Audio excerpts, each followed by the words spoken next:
محترم ناظرین کرام، ہمارا آج کا ٹاپک ہے بواسیر اور اس کا علاج، جسے ہیمورائڈز بھی کہتے ہیں، پائلز بھی کہتے ہیں۔ محترم ساتھیوں، یہ ایک ایسا اذیت ناک اور نامراد اور تکلیف دہ مسئلہ ہے،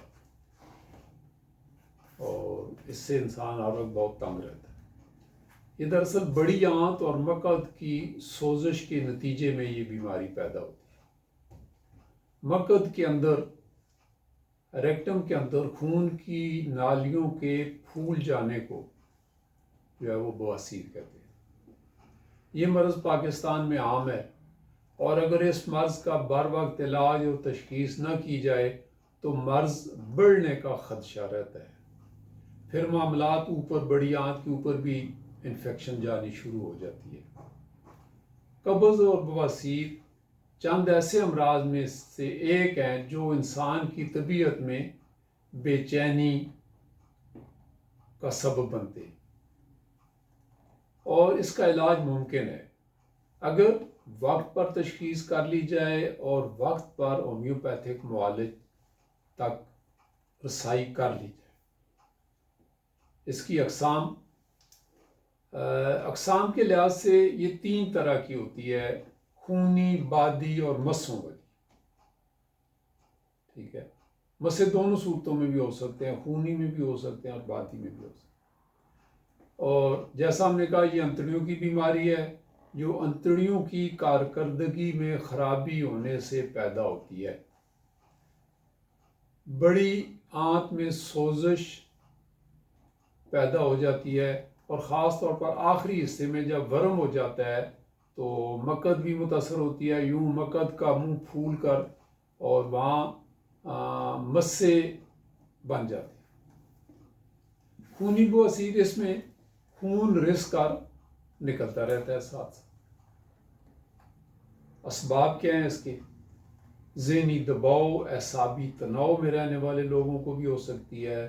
مرغن غذائیں، بادی گوشت، تیز مرچ مسالہ، چاول، بینگن، دال مسور، fast food, Coca Cola drinks, مشروبات، بیکری کی مصنوعات اور ثقیل غذاؤں کے شوقین افراد بھی، فاسٹ فوڈ کے شوقین افراد بھی اس بیماری میں زیادہ مبتلا ہوتے دیکھے گئے ہیں۔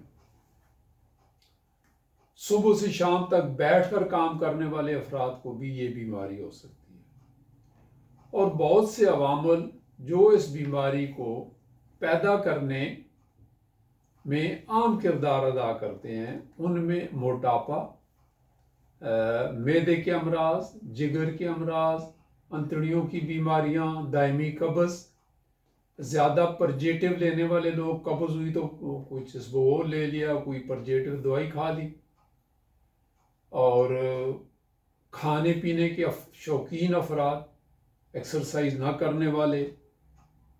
ٹھیک ہے، یہ ایسے خواتین میں دیگر اسباب کے ساتھ حیض کا بند ہونا اور حمل کے دوران بھی بواسیر ہو جانے کے امکانات ہوتے ہیں۔